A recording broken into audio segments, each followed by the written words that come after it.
Hello दोस्तों, आप सब लोगों का स्वागत है मेरा प्रोजेक्ट बेसिस चैनल पे।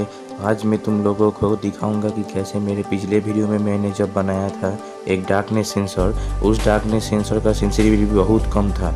मैं उस डार्कनेस सेंसर का सेंसिटिविटी को कैसे बढ़ाते हैं मैं आज तुमको इस वीडियो में दिखाऊंगा। तो चलो दोस्तों, मैं मेरा वीडियो शुरू करता हूँ।